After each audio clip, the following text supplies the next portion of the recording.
दोनों एक स्टोर में चले जाते हैं पर अगले पल वहां पर जोरदार भूकंप आ जाता है। सबके सब डर जाते हैं। जे का दोस्त सैद सामान के नीचे दब जाता है और तभी जे बाहर देखता है कि आसमान से हेवनली लाइट नीचे जमीन पर गिर रही है, जो अपने साथ कई लोगों को लेकर वापस ऊपर जा रही है। लेकिन ये लाइट सब पर नहीं पड़ रही होती। उसे कुछ भी नहीं समझ आता कि ये सब क्या हो रहा है। और अब वो अपने दोस्त सैद के साथ स्टोर से बाहर आ जाता है, जहां पर ये दोनों देखते हैं कि चारों तरफ तबाही मच चुकी है। ये वापस पार्टी में आ जाते हैं और देखकर हैरान हो जाते हैं कि यहाँ पर किसी को कुछ नहीं पता। यहाँ पर सब कुछ नॉर्मल है, सब लोग एंजॉय कर रहे हैं। जे सबको बताने की कोशिश करता है कि बाहर बहुत बड़ा अर्थक्वेक आया है, साथ ही ब्लू लाइट के बारे में भी सबको बताता है, लेकिन उसकी बात पर कोई भी विश्वास नहीं करता। यहाँ तक कि उसका दोस्त सैद जो उसके साथ था, जिसने ब्लू लाइट नहीं देखी थी, वो उसकी ब्लू लाइट वाली बात पर बिल्कुल भी विश्वास नहीं करता। और तभी यहाँ पर जोरदार भूकंप आता है और सबके सब अपनी जान बचाने के लिए घर से बाहर भागते हैं। और बाहर जाने के बाद देखते हैं कि पूरा शहर तबाह हो चुका है, हर तरफ आग जल रही है। और अब सबको विश्वास हो जाता है कि जे ने जो कहा था वो बिल्कुल सच है। पर इससे पहले कि ये यहाँ से कहीं निकल पाते, जमीन फटना शुरू हो जाती है, जिसमें बहुत सारे लोग गिरने लगते हैं, जिसमें हॉलीवुड के बड़े बड़े स्टार्स भी होते हैं। जे भी उस गड्ढे के किनारे पर लटक जाता है, पर किसी तरह से वो वापस ऊपर आ जाता है। वो एक एक्टर को बचाने की कोशिश भी करता है, लेकिन उसे बचा नहीं पाता और वो उस गहरे गड्ढे के अंदर गिर जाता है। और इस गड्ढे को देखकर ऐसे लगता है जैसे नर्क का द्वार है। अब जे वापस घर के अंदर आता है, जहां पर वो देखता है कि जेम्स, जोना, सेथ और क्रेग चारों के चारों घर के अंदर अब भी सुरक्षित हैं। वो सब के सब डरे हुए हैं, जबकि पार्टी में आए हुए बाकी सभी लोग मारे जा चुके हैं। ये टीवी पर न्यूज देखते हैं, जिसमें बताया जाता है कि पूरा का पूरा लॉस एंजलिस पूरी तरह से तबाह हो चुका है। ये सब के सब डर जाते हैं और अभी तय करते हैं कि घर में जितना भी खाने पीने का सामान है, ये सब उसे सुरक्षित रखेंगे और बहुत संभल कर खाएंगे, क्योंकि इन्हें नहीं पता कि यहाँ पर हेल्प कब और कैसे आएगी। अगली सुबह दिखाया जाता है कि यही पार्टी में रात को एक आदमी ड्रंक होकर सो गया था, जिसका नाम डैनी है, और उसे कुछ भी नहीं पता कि बाहर क्या हुआ है। इसीलिए उठने के बाद वो बहुत सारा खाना खाता है, बहुत सारा पानी वेस्ट कर देता है। और तभी यहाँ पर सब उसे देख लेते हैं, ये उसे रोकते, उसे सच्चाई बताने की कोशिश करते हैं, पर वो इनकी किसी बात पर विश्वास नहीं करता। अब ये आपस में बहस कर ही रहे होते कि तभी खिड़की से एक आदमी अपना सर अंदर निकालता और कहता है कि मुझे अंदर ले लो, बाहर एक बहुत बड़ा क्रिएचर है जो सबको मार रहा है। ये आपस में एक बार फिर से आर्गुमेंट्स करना शुरू कर देते हैं कि इस आदमी को अंदर लेना चाहिए कि नहीं। और अब क्रिएचर का नाम सुनने के बाद ये सब के सब ऊपर भागते हैं, जहां पर ये विंडो को खोलकर देखते हैं, पर बाहर इन्हें कोई भी नहीं दिखता। फिलहाल ये उस आदमी को अंदर नहीं लेते। रात को सब के सब डाइनिंग टेबल के चारों तरफ बैठे होते हैं। ये सबको पवित्र बाइबल दिखाता और कहता है कि मुझे पता है कि ये क्या हो रहा है, कलयुग बढ़ चुका है और अब धरती का अंत हो रहा है, ऐसा बाइबल में लिखा हुआ है। और धरती के अंत से पहले जिन लोगों की आत्माएं पवित्र हैं, जो अच्छे काम करते हैं, उन्हें हेवन में जगह मिलेगी, पर जो लोग बुरे हैं उन्हें यही धरती पर रहना होगा। जिसके बाद धरती के अंदर से सेटन निकलेगा, यानी कि शैतान, और वो उन सब का खात्मा कर देगा। ऐसा बाइबल में पहले से भविष्यवाणी हो चुकी है, और उसकी बात पर कोई भी विश्वास नहीं करता। अब इसी तरह से रहते रहते इन्हें यहाँ पर कई दिन हो जाते हैं, पर ये सब यहाँ पर बोर नहीं होते, बल्कि बहुत एंजॉय करते हैं, कार्ड्स खेलते हैं, डांस खेलते हैं। बाहर क्या हो रहा है भाड़ में जाए, ये तो सब यहाँ पर पार्टी कर रहे होते हैं। पर एक दिन कोई इनके दरवाजे पर कुल्हाड़ी से हमला करता है, सबके सब डर जाते हैं। और अगले पल वहां से एमा वॉटसन आती है, जो इन्हें देखकर बहुत खुश होती है और इन्हीं के साथ रहना शुरू कर देती है। पर उसे शक होता है कि सबके सब लड़के लफाड़े हैं और ये उसके साथ जबरदस्ती करना चाहते हैं। इसीलिए एक दिन वो इन सब को डराती है और इनका पीने का पानी और खाने का सामान लेकर यहाँ से निकल जाती है। और अब इनके पास पीने के लिए बिल्कुल भी पानी नहीं है। जेम्स, जिसका घर होता है, वो बताता है कि बेसमेंट में पानी है, लेकिन बेसमेंट तक जाएगा कौन। इसीलिए सबके सब एक गेम खेलते हैं, जिस गेम में क्रेग हार जाता है और अब उसे घर से बाहर निकलकर दूसरी बेसमेंट में जाना होगा, जहां पर पानी है। वो बड़ी बहादुरी से बाहर निकलता है, लेकिन अगले पल वो चिल्लाता वो वापस अंदर आता है, क्योंकि बाहर उसने एक दानव की आकृति देखी होती है। और अब उसको भी जे की बात पर यकीन होना शुरू हो जाता है कि सेटन धरती के अंदर से बाहर निकल चुका है, जो सभी इंसानों को खत्म कर देगा। पर सबसे बड़ी बात तो ये है कि अगर ये बेसमेंट से पानी नहीं लाए, जिसका रास्ता बाहर से है, तो ये प्यास से मर जाएंगे। हालांकि बहुत दिनों तक इसी तरह से इंतजार करते हैं, पर अब इन्हें कुछ ना कुछ करना होगा। इसीलिए फ्लोर को तोड़ना शुरू कर देते ताकि नीचे जाकर पानी लेकर आ सके। बहुत कोशिश करने के बाद भी इनसे फ्लोर नहीं टूटता। साथ ही आपस में बहस भी कर रहे होते हैं, बच्चों की तरह लड़ रहे होते हैं। और तभी फ्लोर टूट जाता है और दो लोग नीचे पहुंच जाते हैं, जहां पर पानी की बॉटल्स होती है। ये पानी ऊपर लाते हैं, जिसके बाद ये सब के सब एक एक गिलास भरकर पानी पीते हैं। सबके सब बहुत सेटिस्फाइड होते हैं। इनका रूल होता है कि एक से ज्यादा गिलास पानी कोई नहीं पिएगा। पर यहाँ पर डैनी और भी पानी पीना चाहता है, लेकिन उसे मना कर दिया जाता है। जिसके बाद डैनी की सबसे आर्गुमेंट्स, बहस होना शुरू हो जाती है और गुस्से में आकर वो पूरी बॉटल उठाकर पीना शुरू कर देता है, जिससे बहुत सारा पानी बर्बाद कर देता है। जिसके बाद ये डैनी को घर निकाला दे देते हैं, कहते हैं कि तुम्हें घर से बाहर जाना होगा।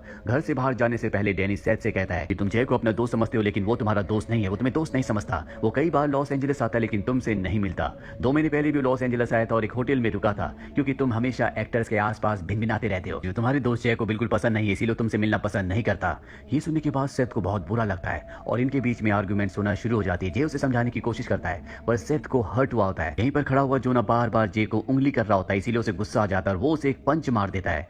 रात को जोना को दिखाया जाता है कि वो सोने से पहले भगवान से प्रार्थना करता है कि भगवान इस जय को उठा लो, इसे मार दो। जिसके बाद वो सो जाता है और रात को सेटन उसके कमरे कमरे में आता है और उसे अपने पूरी तरह से वश में कर लेता है।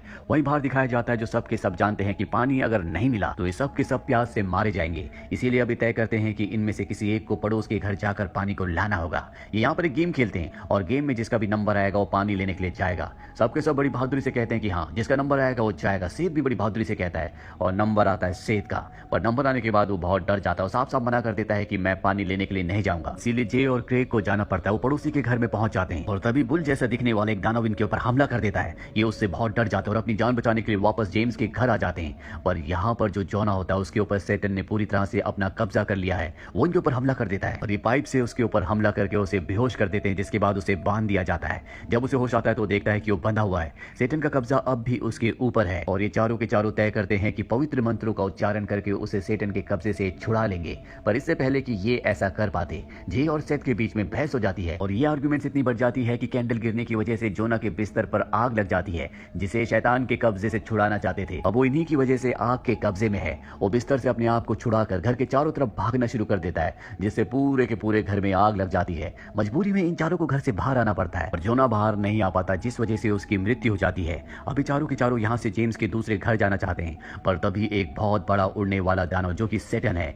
इनके सामने आकर बैठ जाता है। क्रेग इन तीनों से कहता है कि तुम यहाँ से चले जाओ, मैं इसका ध्यान अपनी तरफ आकर्षित करता हूँ। यानी कि वो अपने तीनों दोस्तों को बचाने के लिए अपना बलिदान देना चाहता है। ये एक अच्छा काम है जो पवित्र आत्मा ही कर सकती है। जे जेम्स और सेथ कार में बैठ जाते हैं और वहां दानव क्रेग के ऊपर हमला करता है, पर इससे पहले कि वो उसे हमला करके मारता, ऊपर से नीली रोशनी आती है और उसे अपने साथ हेवन में ले जाती है। ये तीनों देखकर हैरान होते हैं और ये समझ जाते हैं कि अगर इन्हें हेवन में जाना है, इस नर्क से मुक्ति चाहिए, तो इन्हें अच्छे काम करने होंगे। अभी अपनी कार से आगे बढ़ ही रहे होते हैं कि तभी इनकी कार एक बस से टकरा जाती है, जिसके अंदर बहुत सारे इंसान जैसे दिखने वाले ज़ॉम्बीज होते हैं जो इनके ऊपर हमला कर देते हैं। और इन सब का लीडर और कोई नहीं बल्कि डैनी होता है, जिसे इन्होंने घर से बाहर निकाल दिया था। पर इससे पहले कि वो सभी लोग इन्हें मारते, जेम्स सेथ और जे से कहता है कि तुम दोनों के दोनों यहाँ से निकल जाओ, मैं अपना सैक्रिफाइस करना चाहता हूँ। दरअसल इसमें उसकी चाल होती है, वो हेवन जाना चाहता है। सेथ और जे यहाँ से भागकर इन दानवों से दूर हो जाते हैं और इससे पहले कि दानव जेम्स को मारते, आसमान से नीली रोशनी आती है जो धीरे धीरे जेम्स को ऊपर उठाना शुरू कर देती है। जेम्स बहुत खुश हो जाता है, उसका मकसद पूरा हो गया। भले उसने किसी वजह से अपने दोस्तों की जान बचाई थी, पर था तो वो अच्छा काम ही। वो यहाँ पर डैनी, जिसे घर से निकाल दिया गया था, जो इन सभी दानवों का सरदार है, उसे चिढ़ाना शुरू कर देता है कि तुम नर के भागीदार हो, तुम यही धरती पर सड़ोगे, मैं तो चला स्वर्ग। और तभी नीली लाइट बंद हो जाती है और वो वहीं पर गिर जाता है, जिसके बाद सभी दानव उसे मार देते हैं और इस तरह से जेम्स का खात्मा हो जाता है। ये देखकर सेथ और जे यहाँ से भागते हैं। पूरी दुनिया जल रही होती है और तभी एक बहुत बड़ा दानव इनके सामने आता है जो अब इन्हें खाने वाला है। पर इससे पहले कि वो इन्हें खाता, जे अपने दोस्त सेथ के गले लग जाता है और कहता है कि मुझे माफ कर दो, तुम हमेशा मेरे एक अच्छे दोस्त थे, पर मैंने तुम्हें अवॉइड किया। मैं लॉस एंजलिस आया, मैंने तुम्हें नहीं बताया। अब क्योंकि जय को अपनी गलती का एहसास हो चुका है, उसने उसे एक्सेप्ट कर लिया, साथ ही अपने दोस्त से माफी मांगी। इसीलिए नीली लाइट आती है जो जे के ऊपर गिरती है और उसे ऊपर हेवन खींचना शुरू कर देती है। पर वो अपने दोस्त सेथ का हाथ भी पकड़ लेता है और ये धीरे धीरे ऊपर जाना शुरू कर देते हैं। पर यहाँ पर सेथ की वजह से जय के लिए हेवन का दरवाजा नहीं खुलता। सेथ समझ जाता है कि जब तक जय ने उसका हाथ पकड़ा हुआ है तब तक वो हेवन नहीं जा सकता। इसीलिए जबरदस्ती वो अपना हाथ छुड़वा लेता है, जिसके बाद वो सीधा शैतान के मुंह के अंदर गिरने लगता है। पर इससे पहले कि वो उसका निवाला बनता, उसके ऊपर भी नीली रोशनी गिरती है और अब ये दोनों के दोनों ऊपर स्वर्ग में हेवन में पहुंच जाते हैं, जहां पर इनका साथी क्रेग इनका स्वागत करता है और कहता है कि ये स्वर्ग है, हेवन है, यहाँ पर जो भी तुम इच्छा करोगे वो तुम्हें मिल जाएगा। जे जो कि बैकस्ट्रीट बॉयज बैंड का बहुत बड़ा फैन होता है, वो उनकी विश करता है, जिसके बाद यहाँ पर वो पूरा का पूरा बैंड अपने ग्रुप के साथ आ जाता है और इनके लिए परफॉर्म करता है और हेवन में जितने भी लोग होते हैं सब के सब यहाँ पर डिस्को करते हैं। इस कहानी से हमें समझाने की कोशिश की गई है कि इंसान को हमेशा अच्छे काम करने चाहिए, बुरे कामों का बुरा नतीजा होता है और जो लोग अच्छे काम करते हैं अंत में उनके साथ हमेशा अच्छा ही होता है। इस दुनिया में स्वर्ग और नर्क इंसान के अच्छे और बुरे कर्मों के हिसाब से उसे दिया जाता है। हालांकि इस थियरी को कोई भी प्रूव नहीं कर सकता, लेकिन अच्छे काम करने से एक बात जरूर होती है कि आपके दिल और मन में हमेशा खुशी रहती है। तो ये थी पूरी कहानी दिस इज द एंड की। उम्मीद करते हैं कि ये कहानी आपको पसंद